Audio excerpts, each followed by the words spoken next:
আসসালামু আলাইকুম। শুরু করেছি মহান আল্লাহর নাম নিয়ে। সো লাস্ট ক্লাসে আমরা দেখাইছিলাম environment setup of Tailwind CSS. So আজকে আমরা মেইনলি দেখাবো টাইপোগ্রাফি। সো টাইপোগ্রাফি কি বা এটা অ্যাকচুয়ালি আমরা কিভাবে ইউজ করি সেটাই আজকে আমরা মেইনলি করে দেখব। সো টাইপোগ্রাফিটা মেইনলি আমরা বিশেষ করে ইউজ করি যেমন টেক্সট অ্যালাইন সেন্টার, মানে আমরা টেক্সটটাকে কি সেন্টার করব নাকি আমরা টেক্সটটাকে আপনার একটু ফন্ট সাইজটা কি বাড়াবো নাকি কমাবো, এগুলাই মেইনলি আমাদের বিশেষ করে টাইপোগ্রাফিতে মেইনলি দেখানো হয়। সো আমরা মেইনলি যখন টেলউইন সিএসএসটা যেহেতু আজকের থেকে আমরা মেইনলি শেখাটা শুরু করতেছি যে টেলউইন সিএসএসটা কিভাবে হবে বা টেলউইন সিএসএসটার মেইন বৈশিষ্ট্য কি, সেটাই আজকে থেকেই মেইনলি শুরুটা করব। সো আমি ডিরেক্ট টেলউইন সিএসএস এর ওয়েবসাইটে চলে যাই।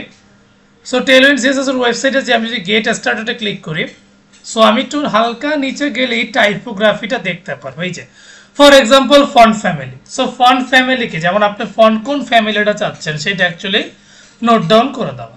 সো আমি যদি আপনাদেরকে ডিরেক্ট ভিএস করে নিয়ে যাই, আর এখানে অনেকেরই হয়তো বা যখন এটা অফ হয়ে যাবে, আপনারা তো এটা ক্রিয়েট করে রাখছেন, যখন আপনার ভিএস কোড অফ হয়ে যাবে আপনি যদি আবারও অন করেন তখন জাস্ট npm রান ডেভ দিয়ে দিলেই হয়ে যাবে। এই যে লিঙ্ক চলে আসছে, আমি যদি একটু ফলো লিঙ্কে ক্লিক দিই, ওকে। সো আমি দুইটাকে একটু পাশাপাশি রাখতে চাচ্ছি তাহলে আমার জন্য সুবিধা হয়।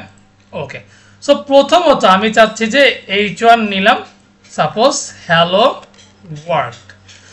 ওয়ার্ল্ড না দিয়ে আমি সাপোজ প্রোগ্রামিং উইথ সিকান্দার দিলাম, চলে আসছে। ঠিক আছে, এখন আমি ক্লাসের মধ্যে ফর এক্সাম্পল বলতে চাচ্ছি যে আমার ফন্ট হবে স্যান্স হলে একদম আগের মতোই লাগতেছে। আমি যদি এখন বলি ফন্ট মোনো, একটু অন্যরকম লাগতেছে। আমি যদি বলি ফন্ট সেরিফ, একটু অন্যরকম লাগতেছে। সো এইভাবে চাইলে আমরা ফন্ট ফ্যামিলিটা ইউজ করতে পারি। এখানে আমাদের কাস্টম ভাবে ইউজ করা যায়, যেরকম ইচ্ছা আমরা চাইলে ইউজ করতে পারবো। চাইলে আমরা ব্র্যাকেটের মধ্যে আমরা কাস্টম ফন্টস নিতে পারি, এটা টোটালি ডিপেন্ড করবে আমাদের উপরে। শুধু কি এখানে থেমে থাকবো তা কিন্তু না, চাইলে আমরা আরেকভাবেও জিনিসটা করতে পারি। আমরা চাইলে এটাকে আরেকভাবে করতে পারি। ফর এক্সাম্পল ও মিডিয়াম ডিভাইসে এমনিও ফন্ট সেন্স থাকুক, সমস্যা নেই, ফন্ট সেন্স। কিন্তু যদি এটাকে আমি ছোট ডিভাইসে ফন্ট সেন্স থাকুক, কিন্তু যদি এটা মিডিয়াম ডিভাইস হয়, মিডিয়াম ডিভাইস মানে লাইক ট্যাব বা অন্য কিছু, তখন যাতে ফন্ট মনো হয়। ওকে, এখন আমাকে ফন্ট মনো দেখাচ্ছে না। এই যে আমি যদি এটা একটু বড় করি আমাকে ফন্ট মনো দেখাবে, কিন্তু যখনই আমি এটা একটু ছোট করে দিব দেখেন আমার কিন্তু ফন্ট সেরিফ হয়ে গেল, তাই না? সো এটাই কিন্তু এটাই আমরা হচ্ছে কি করলাম, এটাকে আমরা একটু মানে কিভাবে রেসপন্সিভ করতে হয় সেটাও কিন্তু হালকা শিখে গেলাম। ওকে, আফটার দ্যাট এখন আসেন আমরা একটু ফন্ট সাইজ নিয়ে কথা বলি। সো ফন্ট সাইজের মধ্যে অনেক কিছু আছে, like XS, SM, base, LG, XL, 2XL, 3XL, 4XL, আরো অনেক, টোটাল 9XL পর্যন্ত আছে। সো এগুলোর মান কি সেগুলো আপনারা দেখে নিতে পারবেন। 12 পিক্সেল মানে এসএম মানে 14 পিক্সেল বোঝায়, 9XL মানে আমার 128 পিক্সেল বোঝায়। আমি চাইলে টেক্সটের মধ্যে আমি আমার নিজের ভ্যালু মানে নিজের মন মতন ভ্যালু দিতে পারি। সো এটা যদি আপনি এখানে তাকান একটু তাহলে আমি দেখাতে পারবো আশা করি। এই যে আমি আমার মন মতনও দিতে পারি। ফর এক্সাম্পল আমি যদি এখন আপনাকে এটা দেখাই, সাপোজ আমি আমার টেক্সট এসএম করে দিচ্ছি, তাহলে ছোট হয়ে গেল। আমি যদি এক্সেল করে দিই এটা একটু বড় হয়ে গেল। আমি যদি 5XL করে দিই এটা একটু আরো বড় হয়ে গেল। আমি যদি এটাকে সাপোজ বেস করে দিই ও দেখতে একটু এরকমই দেখাচ্ছে। কিন্তু আমি যদি বলি না আমি কোনোটাই চাই না, আমি চাই তুমি এইটা 200 পিক্সেল করে দাও, তাইলে দেখেন আমি চাইলে নিজের মতনও করে দিতে পারছি। আবার আপনার চাইলে কিন্তু নিজের মতনও করে দিতে পারেন, এমনিও ছোটই থাকবে, কিন্তু যখন ও লার্জ ডিভাইসে বা মিডিয়াম ডিভাইসে যাবে ওর যাতে টেক্সট 5XL হয়। ঠিক আছে, এখন কিন্তু ওকে ছোটই ভাবতেছে, আমি যত বড় করব ও তত বড় হবে, আর আমি যত ছোট করব ও তত আরো ছোট করে ছোট হয়ে গেল। সো এইভাবে চাইলে আমি যদি আমার এই ডিভাইসটা যত ছোট করব ও ছোট থাকবে, আর যত বড় করব ও বড়ই হবে। সো আমি আগে সবগুলোকে মুছে দিই, কারণ এটার আমার এখন আর প্রয়োজন পড়ছে না। সো এটা হয়ে গেল। এখন আসেন ফন্ট স্মুথিং। স্মুথিং মানে কি? স্মুথ মানে একটু হালকা স্মুথ দেখাবে, জিনিসটা দেখতে একটু সুন্দর লাগবে। সো ফর এক্সাম্পল আমি যদি এখন অ্যানাশিয়ালাইজটা দিয়ে দিই, ফর এক্সাম্পল অ্যানাশিয়ালাইজ দিয়ে দিই, আমি দেখি কি এমন চেঞ্জ আসে। কিছুই তেমন চেঞ্জ আসে নাই। এখন যদি আমি বলতাম সুপ, এটা এগুলো যে সবই আপনার ইউজ হবে তা কিন্তু না, ঠিক আছে? একটু ওয়েট।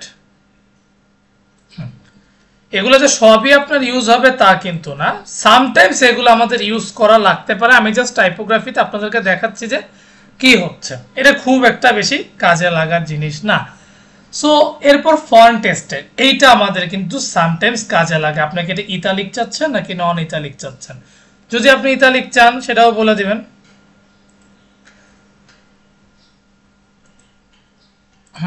এখন যদি আমি সাপোজ বলি এটা তুমি ইতালিক করে দাও, ইতালিক, দেখেন হালকা একটু বেন্ড হয়ে গেছে। সো এটা আমার হয়ে গেছে।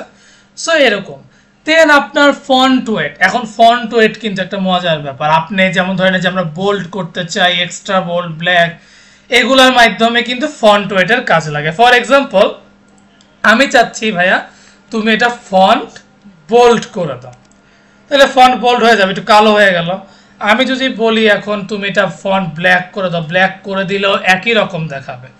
এখন এখানে আরো অনেক কিছু আছে, সব হয়তো আমি করে দেখাইতে পারতেছি না কারণ টাইমের কারণে। আমি রিকোয়েস্ট করবো আপনারা প্রত্যেকটা জিনিস নিজে নিজে একটু ট্রাই করবেন। আমি জাস্ট দেখাই দিচ্ছি কোনটার কি কাজ, কিভাবে লিখতে হয়। আমরা আগে স্টাইলসে করতাম, সিএসএস এ আমরা আগে স্টাইলসে করতাম, এখন আমরা ক্লাসের মধ্যেই লিখতে পারতেছি। এনিওয়েজ ফন্ট স্ট্রেচেও আমাদের খুব একটা প্রয়োজন নাই, দ্যাটস ওয়াই আমি আপনাদেরকে দেখাইলামও না। ফন্ট নিউমেরিক এটাও প্রয়োজন পড়বে না, ভেরিয়ান্ট নিউমেরিক এইগুলো আসলে আমাদের খুব একটা প্রয়োজন পড়বে না। লেটার স্পেসিং আমাদের মাঝে মধ্যে প্রয়োজন পড়তে পারে। সো লেটার স্পেসিং এর ক্ষেত্রে আমরা চাইলে টাইট এবং ওয়াইড, এখানে বলছে যে এখানে আমাদের সামান্য একটু আপনার লেটার স্পেসিং হয়, এখানে চাইলে আপনি আপনার নিজের মতনও দিতে পারবেন, কোনো সমস্যা নেই। খালি ট্র্যাকিং দিয়ে আপনি আপনার মতন কাজ করতে পারবেন। ফর এক্সাম্পল আমি যদি এখন ট্র্যাকিং দিই, ট্র্যাকিং যেমন টাইটার দিলাম, একদম কোনো নেই। সাপোজ ট্র্যাকিং আমি সাপোজ ওয়াইডেস্ট দিলাম, হালকা হালকা গ্যাপ হচ্ছে, কিন্তু আপনার এখন মনে হচ্ছে না আমি এগুলোর কোনোটাই চাই না, আমি আমার মতন সাইজ দিতে চাই, তাইলেও আপনি দেখেন আপনার মতন স্পেস দিতে পারবেন। সো এটা ডিপেন্ড করবে আপনার উপর, আপনি কোনভাবে চান। সো এনিওয়েজ আমরা টেক্সট ডেকোরেশনটাও করে ফেললাম। আমরা লাইন ক্ল্যাম্প এগুলো আমাদের খুব একটা প্রয়োজন নেই। লাইন হাইটটার মাঝে মধ্যে একটু দরকার আছে, কিন্তু খুব যে দরকার তা বলবো না, ম্যাক্সিমামের সময় দরকার পড়বে না। এখন আসেন লিস্ট স্টাইল ইমেজ। সো এইখানেও আমাদের আসলে খুব, আমি যেটা বলবো আমাদের এখানে তেমন খুব বেশি কিছুর প্রয়োজন নেই।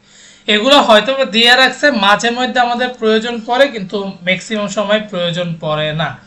সো রাইট না আমরা এখন কি করব, আমরা এই লিস্ট স্টাইল বাদ দিলাম, টেক্সট অ্যালাইন আছে, এটা কিন্তু আমাদের খুব দরকার। সাপোজ এটা আমরা সবাই জানি centre, text start, text end. এটা যদি এখন আমি ফর এক্সাম্পল এইখানে যদি বলে দেই টেক্সট সেন্টার, ও সেন্টারে চলে যাবে। যদি আমি চাচ্ছি আমি ট্র্যাকিংটা বাদ দিয়ে দিতে, কারণ এটার আমার প্রয়োজন নেই, তাহলে এটা এরকম আসতেছে, ঠিক আছে? সো এরপর আমি টেক্সট সেন্টার, আমি যেটা টেক্সট জাস্টিফাইও করে দিতে পারি, টেক্সট জাস্টিফাই করে দিলেও লেফটেই থাকবে, লেফট করে দিলেও লেফটেই থাকবে।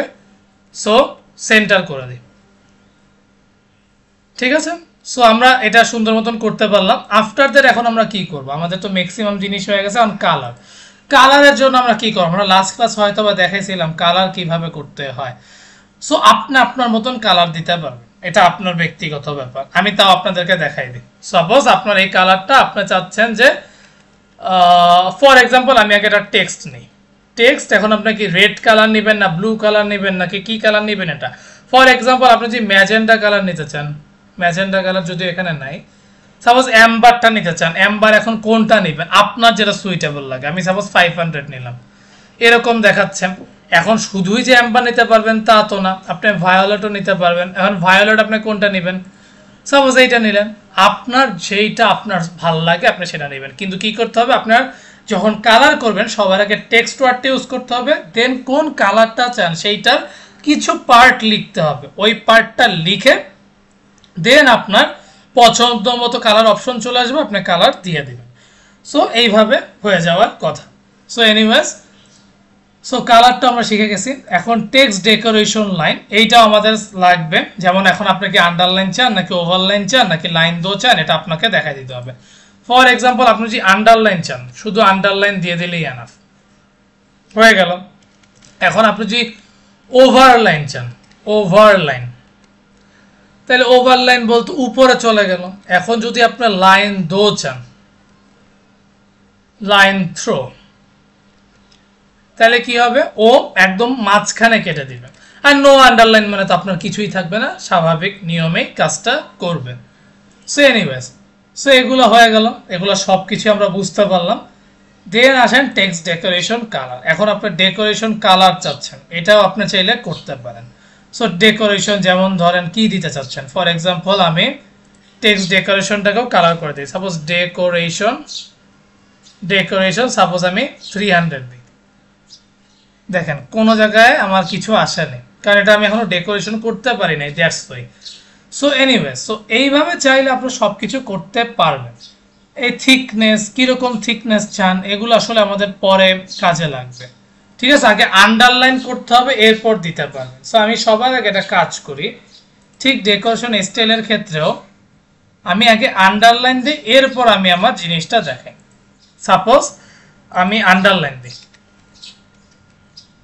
আন্ডারলাইন এখন আই গেস আমার কালারটা শো করতেছে সো সবার আগে আন্ডারলাইন করবেন এরপর আপনার কালারগুলো দিবেন সো এইভাবে হয়ে গেল দেন টেক্সট ট্রান্সফর্ম এখন আপনি কি আপার কেস চাচ্ছেন নাকি লোয়ার কেস চাচ্ছেন এটাও আপনার দেখাই দিতে হবে সাপোজ আমি আপার কেস দিয়ে দিই আপার কেস দিলে এরকম আমি যদি ক্যাপিটালাইজ করে দিই ক্যাপিটালাইজ এটা করে দিই